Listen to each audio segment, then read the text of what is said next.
Those of us that have the little chart, the ingredients, right, of the leavening agents, we want to be mindful of those things, right? So, because of that, this is what I suggest. This is not a commandment. This isn't a law. This is just my suggestions because there's always people that's new coming in the truth. Then there's those of us who've been keeping the feast for years, but we probably can reflect upon the past times we messed up. So this is what I'm suggesting.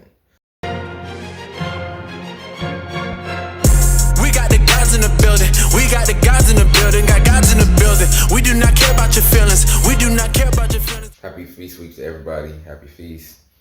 Happy Passover. Happy Feast of Unleavened Bread. You know what I'm saying? All praise to the Most High for all of that. 6 tips that I wanted to mention to y'all for surviving the Feast of Unleavened Bread, the feast week. I say surviving, meaning to be successful in completing it. That's what I mean by surviving, because I don't want to get the wrong idea, like we don't enjoy the feast. We still enjoy the feast week, even though we know there's certain things we avoid. But I say survive because we want to last without breaking it, without breaching the Most High's orders. First tip, during the Feast of Unleavened Bread, obviously, you know, you're going to still be going to work probably more than likely. I doubt anybody who's just taking off the whole week, unless you just got your own business. Those of us that have the little chart, the ingredients, right, of the leavening agents, we want to be mindful of those things, right? So because of that, this is what I suggest. This is not a commandment. This isn't a law. This is just my suggestions because there's always people that's new coming in the truth. Then there's those of us who've been keeping the feast for years, but we probably can reflect upon the past times we messed up. So this is what I'm suggesting. Tip 1. Okay. Do not go out to eat. Do not go out to eat. Why do I say that? Because there have been previous times that I went out to eat when I was keeping the Feast of Unleavened Bread in the past, right? And when I say go out to eat, I mean like, it's just my suggestion.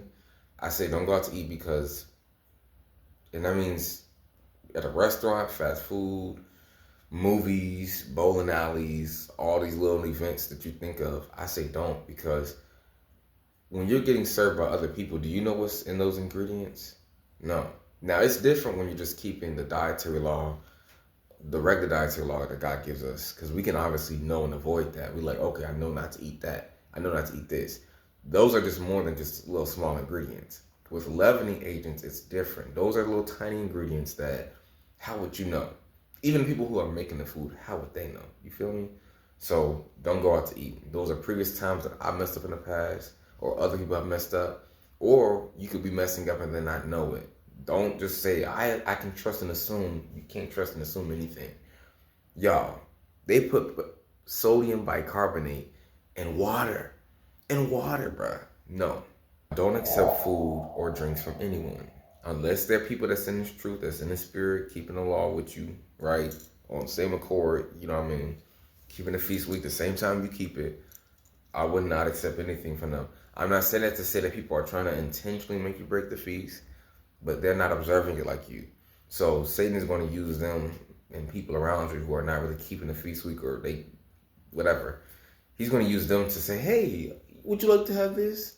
And you might know normally, you might be like, dang, nobody ever randomly just offers me food. You got to think. The scriptures tell you lest Satan should get an advantage of us, for we're not ignorant of his devices, right? 2 Corinthians 2:11. So you got to think about Satan's devices. He's going to use people around you to get you to break the feast week. My most helpful tip generally is stay home.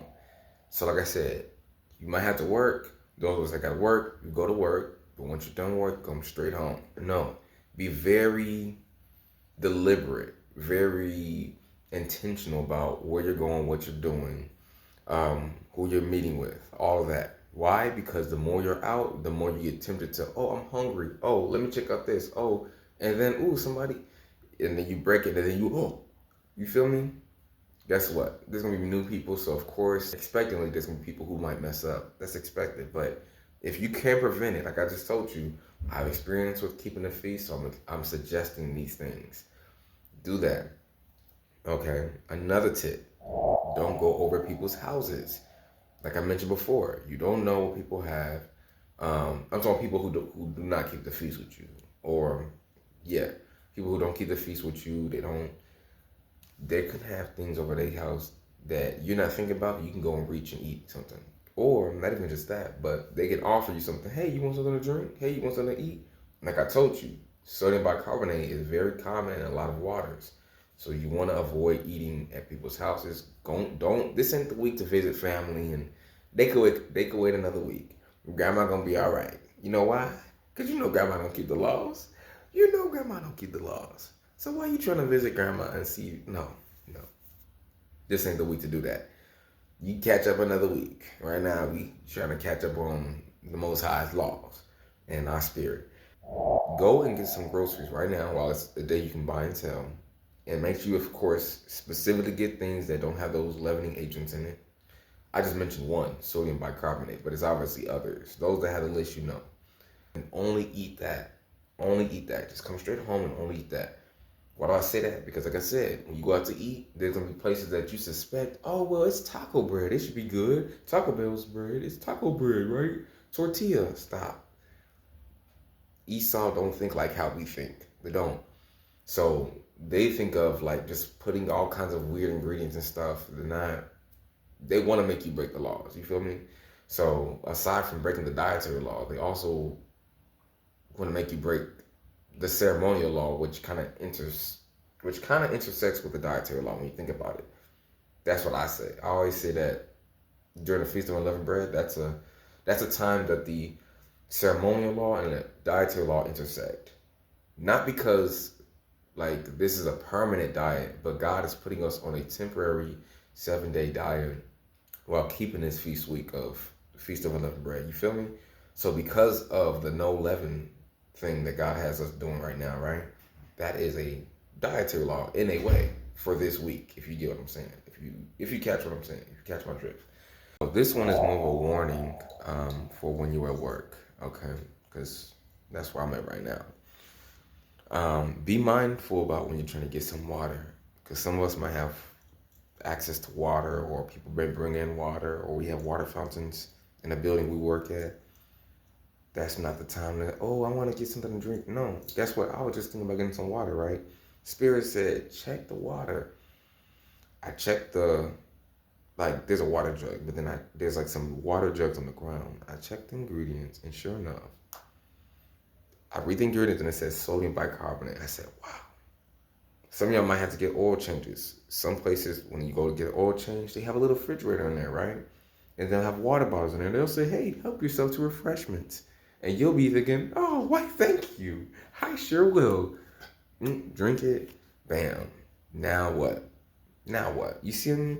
So I'm just putting your own game about past experiences, past times I might have messed up, or other people messed up, or things I kind of can foresee. And I'm trying to warn y'all about it because I know we're entering into this week. And as you go about your business, there's things you're just not thinking about. You're not conscious about. And that's when Satan typically gets us. It's not usually when you're aware, of course. It's always usually when you're unaware or you're lax and you've got your guard down. You feel me? So I'm helping y'all, helping us, because I'm in it with you, of course. I'm helping us keep our guard up and just letting everybody know these are things you can do. Pack yourself a lunch. You pack yourself a lunch. Now you might have said, well, you already told us to get groceries. That's duh. No, it's not obvious. So I got to say it. And I got to make it a separate tip. Pack yourself a lunch. Why?